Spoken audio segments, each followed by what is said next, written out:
State of the markets 2022.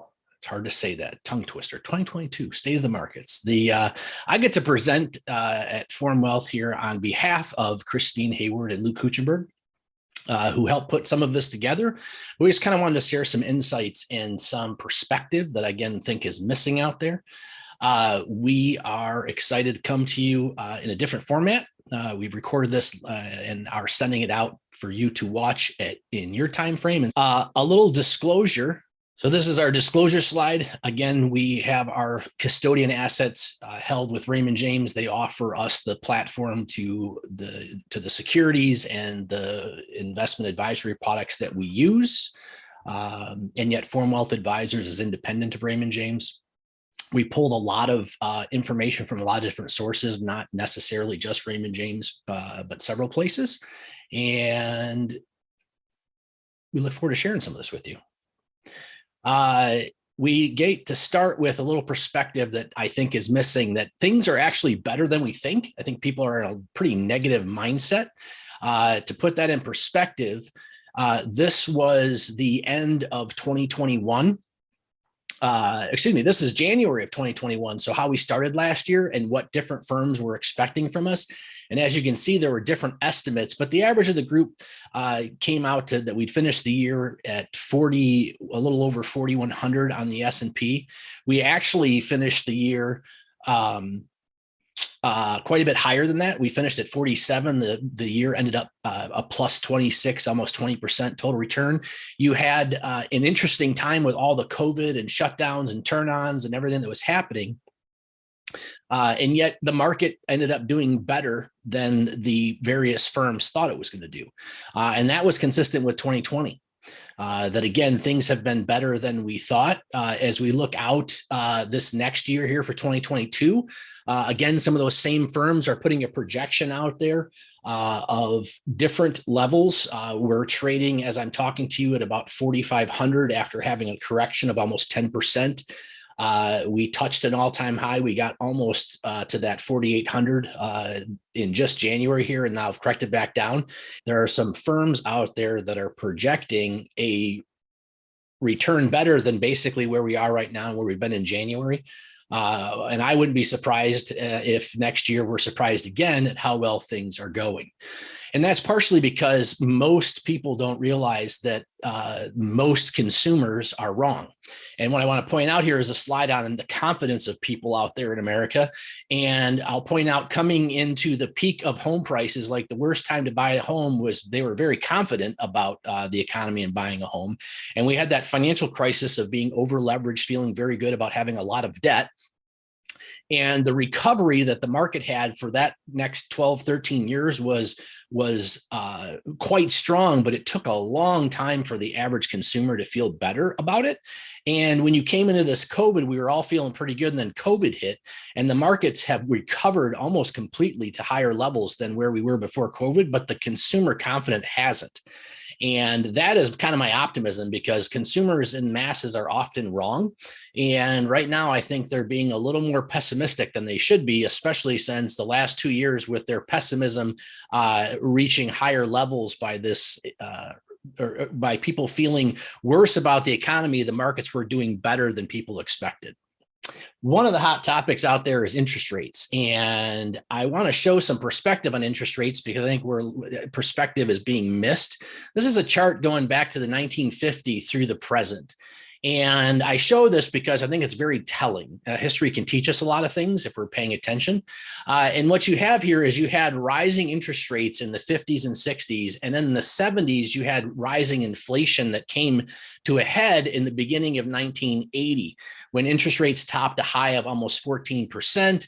And then they've come down since then. But it's been so long since we've had a long-term rising interest rate environment. We've had these little spikes along the way that people, I think, have forgotten how bonds can perform in a rising interest rate environment, because this is the interest rate environment that we remember. This is the last 30 plus years of interest rates going down. That interest rates averaged about 10% in the 80s. Interest rates average about 5% in the 90s. In the 2000s, they averaged about 3%, and they were almost average zero for the last decade. And they were starting to creep back up here at the end of 2016, 17, 18. But again, when COVID hit, they cut interest rates right back down to zero. And I think it's probably more likely we're going to be lower than for a lot longer than people are thinking. But the trend overall is probably going to be rebuilding and going back up. And for all of those people that enjoyed 10% returns in bonds and fixed income in the 80s and enjoyed 5% returns in the 90s, and even 3% returns in the 2000s, the only return bond investors got really in 2010, this last decade, was a little bit of interest from their bond, but a lot of it was an appreciation of the bond. As interest rates went down, the value of those bonds went up. And so in 2020, especially, a lot of bond investors had very decent returns when you factored in the appreciation of that bond or bond fund. However, that party is now over. We're at zero, and there's only really one way that interest rates can go, which is higher. And we have been underweighted our allocation to bonds and especially cash for that reason, because with interest rates at zero and inflation much higher than that, you're losing your purchasing power, which is one of the number one rules to avoid when it comes to retirement and planning. Is you want to try and protect your purchasing power. I feel the environment that we're likely to go into again is this 50s and 60s. May not take 2 decades to have this rising interest rate environment, but those were decent years in the markets. They were volatile years in the markets. You had a couple recessions in here. That was on the blue or the gray bars. But on the backdrop of those recessions, you had some decent markets. But as far as rising interest rates and what the effect is on bonds, again, we have some lessons here in the last decade as they were rising those interest rates. So from 2012 to 2013, they rose interest rates a little bit, and you had a pretty decent negative return here in both the treasury bonds and the aggregate bond fund. Then we had interest rates drop for 2 years, and you had, again, look at the difference in returns when you factor in when interest rates go down, the value of bonds goes up, the returns of bonds go up, quite dramatic. Again, we just had a small interest rate increase for 2 years, and we lost a little bit. And then again, from the COVID, I call this the COVID falling back to zero, just phenomenal returns in fixed income. But I think that's party's over, because if we get this 1% to 2% or 3% interest rate increase, the return in bonds can be more painful than I think people are realizing, especially on the backdrop of inflation. Because people, I think, misunderstand inflation and the cancer that it really is to long-term financial assets. We understand that things cost more. So inflation, you have this impact on your purchasing power. So over time, if you have a 2% interest rate with $100,000 and you go out a couple of years, what that $100,000 can actually buy, 5-10 years later is quite a bit less. Look at the difference, though, if it just goes to 4% inflation. Again, in 10 years, the same $100,000 is only buying about $70,000 worth of goods. And that's looking at cash. Or if you look at what you're trying to buy, again, if something in price appreciates, the difference between 2 and 4%. So if I want to buy a $100,000 asset that basically appreciates at 4% for 10 years, I'm going to need $140,000 10 years from now. And so the question is, what are you using your cash for to try and keep up with the fact things are costing more? Or as I like to say, remember, I have family and friends that the first house they bought cost more than the first car they had. My favorite thing for inflation is that some people, when they were kids, could go spend $1 and get Hershey's chocolate, and they'd get these big bars. And I had a couple of those big bars, but I think my kids came by and ate them. But don't worry, for $1, I can replace it and get them a Hershey candy bar. The problem is it's this big now. And that's the problem with inflation, is that basically you can maybe buy the same thing in the future, but you may not be able to buy as much of it. And again, inflation hit almost 6-7% last year, and they're going to work to try and bring that down. But that is a problem, and it's projected to continue to be a problem, because what we're looking at here is the producer price index. That's what people that are building things for us are paying. And then the consumer price index that's what we're paying. So you got people that make things, their costs are going up. And so therefore, those of us that consume the things that are produced are paying more. We're expecting to see some correction in this at some point in the future, but that inflation is real, and we haven't seen any inflation like that in decades. Would like to talk about COVID. And again, I think I've been saying for a long time, I think COVID is a new flu. I think that this Omicron variant that has basically caused a huge spike in infections is one, extremely less deadly, because this chart reflects the parallels, right? When COVID started, I've said this before, it seemed like every person that was infected was dying of COVID, and you had this huge spike in deaths. And then you went through, and ironically, that's when we shut down, right? We had all these people dying from COVID, but we had very few people in relation to how many people were dying that were infected. So in February of 2000, you had this, 30,000 confirmed cases, and yet you had about 2,500 or so, 2,400 deaths. They thought the death rate was going to be double digits. And what we found is that as COVID kicked in, we realized that the death rate was not nearly as high. And as the cases spiked here, we haven't had the spike in deaths. And so the good news is a lot of people are being infected the good news is a lot of people that are being infected by this COVID disease aren't dying from it. I had it between between Christmas and New Year's. And again, I think the way history shows, these things work through the population and then we move on. But there's some things to learn about COVID. One is I think it was a huge mistake for us to shut down our economy. You see this huge unprecedented spike in the unemployment rate, which basically shut down the economy, which means a lot of people lost their jobs. They were quickly hired back to work, and yet not all of them are back to work. And the amount of jobs that we have out there is the highest we've ever had. And so the economic strength of a lot of people that can go back to work to jobs that we have out there is beneficial for the economy, to say the least. But this spike is going to go down in the history books, I think, is one of the biggest mistakes we've ever made. In addition, it's just there's a lot of hard things out there with COVID and what to trust and what not to trust. The CDC is losing some of its credibility. They recently just released some data on actually the benefit of being infected by COVID over the vaccination. And ironically, some data that came out of California and New York, which again, we're pretty strong on pushing vaccination, pushing masks, pushing shutting down the economy. Those states found that still the protection that came from actually getting the infection was better than the protection for the vaccine when it came to the Delta variant. And so it'll be interesting to see what other data comes out on that. But that's from an economist standpoint, Scott came out and said that he feels that the shutdown of the U.S. economy is the most expensive self-inflicted injury in the history of mankind. Pretty powerful statement. And I tend to agree with that. I think there was things that we could do given the fact that COVID was very deadly for the older population, but most of the older population don't run the economy.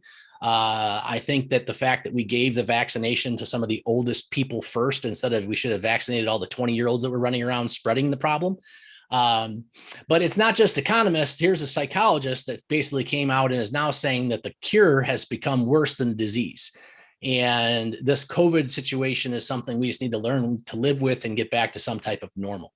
So back to the markets, back to historical perspective, I want to share this recession and recessions in general that everybody's worried about. COVID's recession was severe. It's the first time we've ever shut down the U.S. economy. Something similar to what it was like when we shut down the U.S. economy for world wars.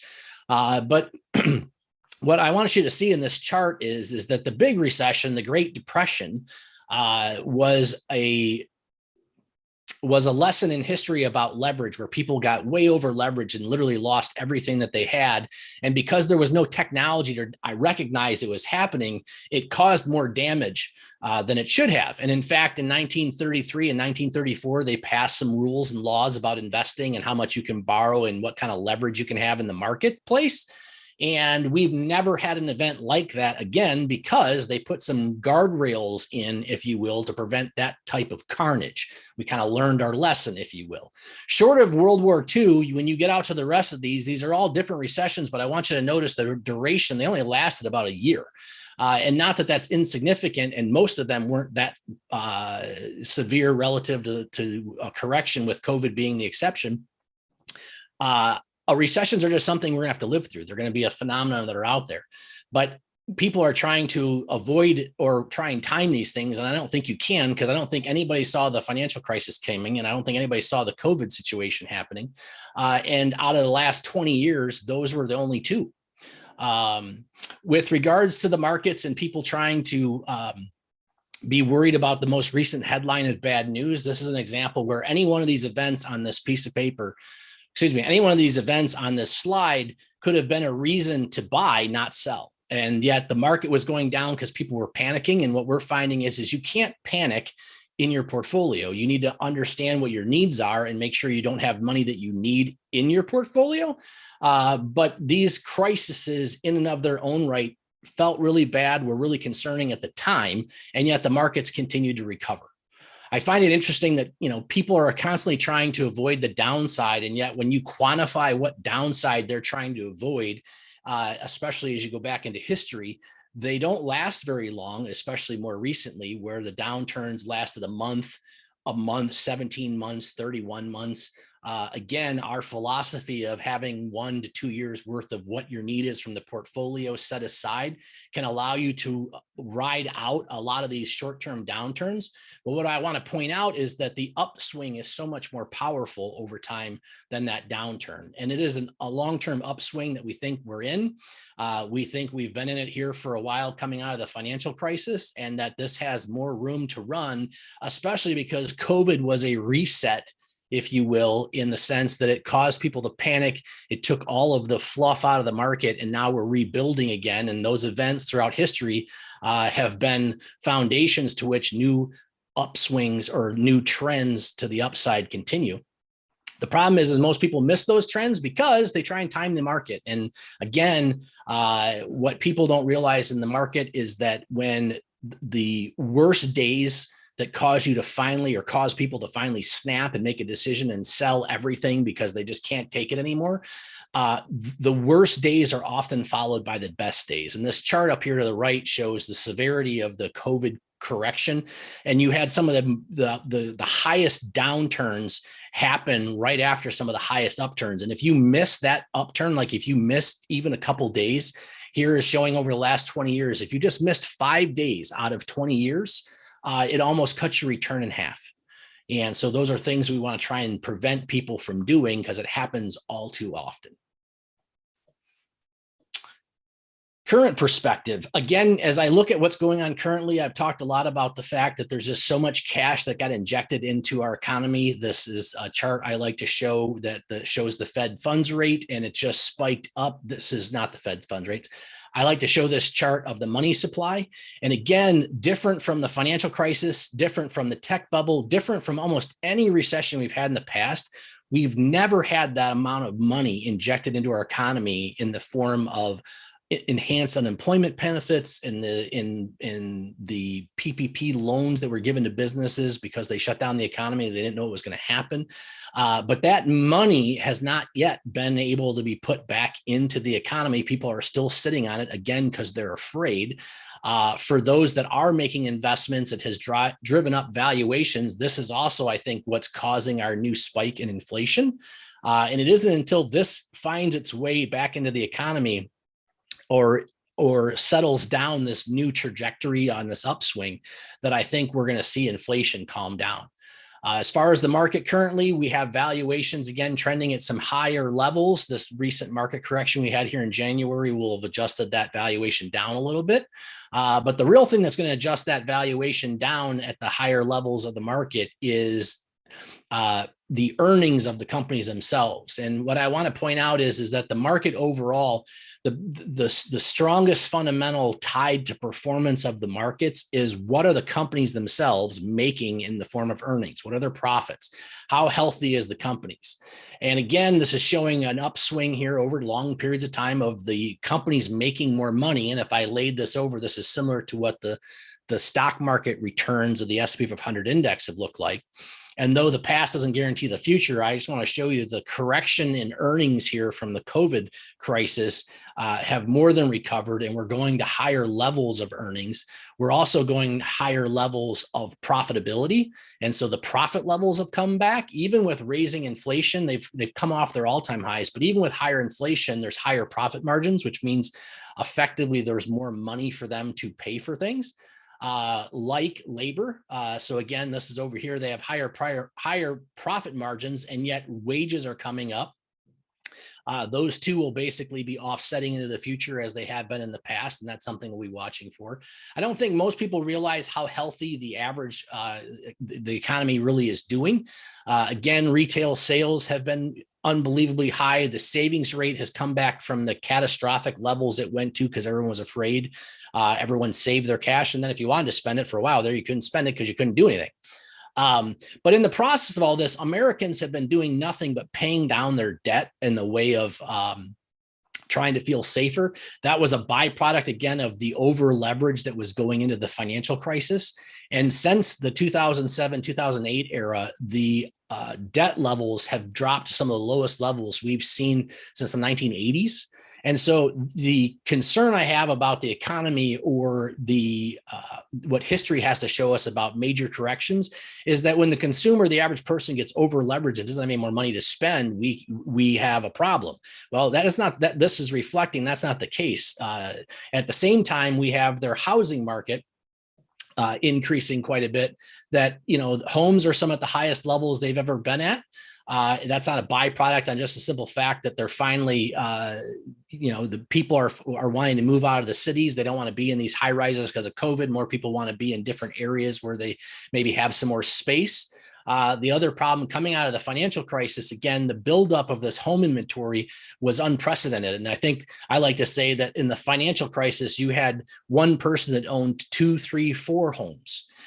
Now you have 2, 3, 4 people trying to buy one home, and that's kind of the difference. But because of the financial crisis and because of how hard that hit the trades environment, the builders, the plumbers, the electricians, you had a decline over a long period of time over home inventories. And we've actually just finally gotten back to above a long-term trend line that is needed to basically continue to keep up with population growth. And so really the current increase in housing prices has a lot more to do with supply and demand than it does some bubble like it did in the financial crisis, especially because of both that leverage chart I showed you and then the number of homes that are out there. So then as far as the consumer finances go, this is the combination of all of us Americans. Again, household net worth is at an all-time high. It's almost doubled what it was since the financial crisis. Yet debt to service income is at record lows. And again, relative to how much leverage is in mortgages and things, it's nowhere near what it's been in the past. There's some grumbling in politics from time to time about student loans, and we got to pay off student loans. The student debt liability of our country barely shows up in the liabilities relative to the assets, which simply means, yes, there are some people that probably took out some loans maybe they shouldn't have, and they may have to pay those back for the rest of their lives. But someone in their family might have quite a bit of assets they could probably give them to pay them off if we really needed to, because it's nothing relative to mortgages or just relative to the assets that the average balance sheet is sitting on. Americans are more wealthy. Their net worths are at higher levels than they've ever been, and they're sitting on more cash than they've ever sat on. All of those position the economy and the markets for future growth, at least from a historical standpoint. And I'm quite confident that we're going to see that into the future here. Again, this is just another way of saying the same thing, that the ratio of financial assets to the economy is about 5.6 times the economy relative to our assets. The American people don't realize that actually American citizens have enough money to bail out the American government's debt if we wanted to, or if the government decided to create a wealth tax and tax away that portion of wealth to pay off the debt. In the meantime, we just continue to finance it. And again, as the debt has increased, ratio of debt in the government has increased, the ratio of household debt has come down, and corporate debt has basically continued to kind of its long-term trend. So again, I think that money supply is going to be the big driver of things going forward, on top of the fact that the average person has less debt. And then you have to just kind of ask yourself, where do you want to go? Because over the last 20 years, cash has returned almost nothing. And yet in the volatility of any 1 year, any place you can put money in the markets has a risk, a significant downside risk. If you're looking at it in a 1 year period, you could lose almost half of your money in almost any investment in the markets in a year, and you almost could double your money in a year too. So I guess there's an upside there. But when you average out returns, and again, this is over a 20-year period of time, you're getting some very decent returns for tolerating that volatility, those swings. One of the other things I think that's very interesting about our future and where we're going is the middle class of around the world is increasing, so much so in India and China that they are going to make up the vast majority of the middle class in the next decade. And again, that's why you're seeing China try and do a lot of things to secure its borders and its food resources. That middle class, that is what I want to say. What most people don't realize is the S&P 500 index, about 40% or more of the revenues of the businesses in that index that are U.S. companies are doing business internationally. And where is that business coming from? It's coming from this increasing middle class in both China and India. I don't think most people know, but India actually now has more people than China, and it's still a younger economy overall. As far as the whole geopolitical thing with Russia and China, I pulled this chart and it's a little confusing to read, but what it basically says is over the last several years, the U.S. has become independent when it comes to oil, and yet China is not independent. China is still consuming more and more oil every year. And what I want to point out is that China's consumption exceeds that of one of its friends in Russia. If Russia gave every drop of oil it had to China, China is still needing more, and the U.S. is producing a surplus. And so what I would point out here is, again, I think our ability to export the energy source around the world that are still driving most cars and fueling most economies, we're producing at a net positive and China's not, and Russia can't meet that need. So there's an aspect that I feel we can have our skirmishes, but long-term, everybody kind of needs everybody, and we're probably all going to need to get along.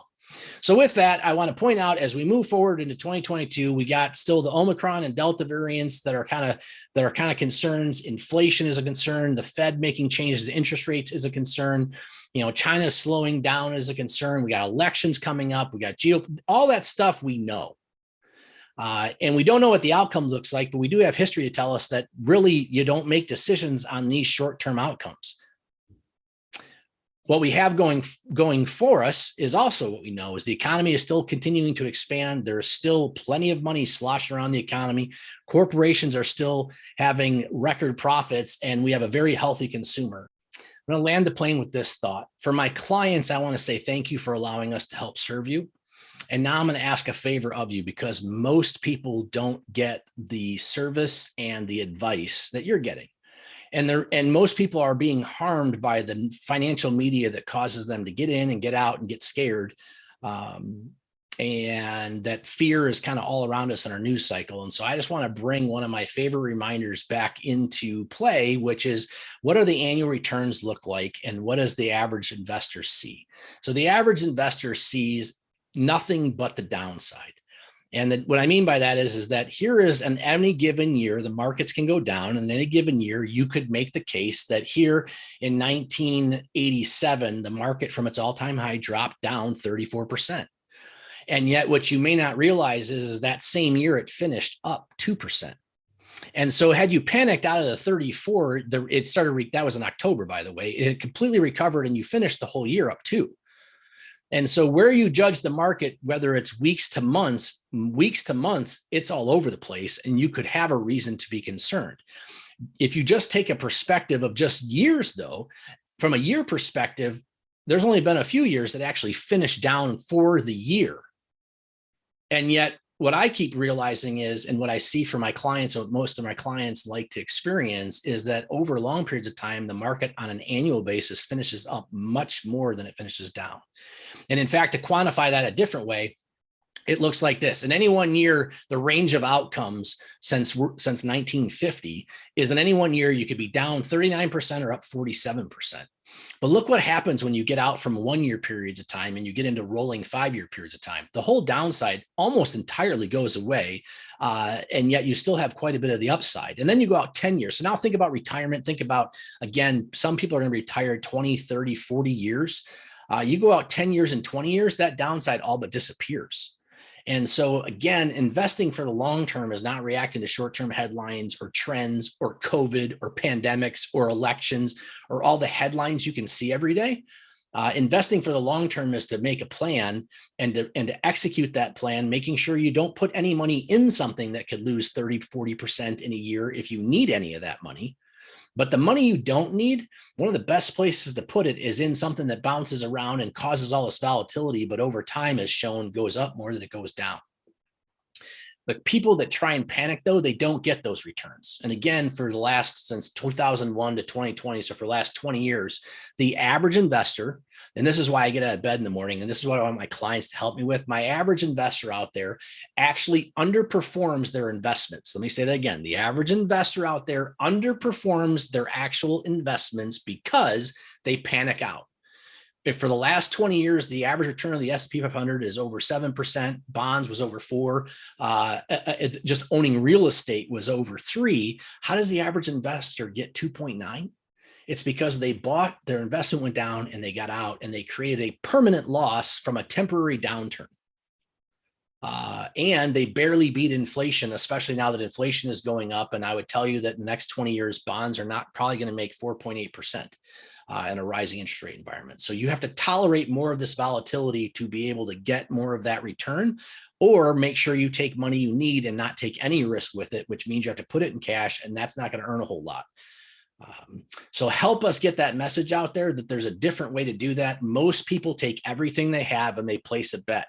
They go all in and then they get all out. We do something different. We try and carve out exactly what you need for the next 6 to 12 to 24 months, set that aside in cash. So what you need to buy doesn't lose any money.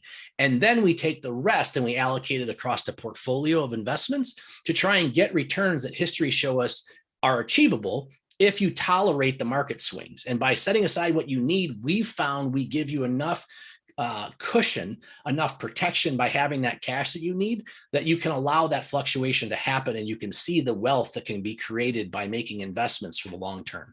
So help us get that message out there, because I think way too many people are getting caught up in a headline. Way too many people are panicking with all that they have and hurting their almost the rest of their life in some cases. That panicked out of the market because Trump got elected, that panicked out of the market because Biden got elected, that panicked out of the market because of COVID, and they're waiting for the market to go back down to get back in.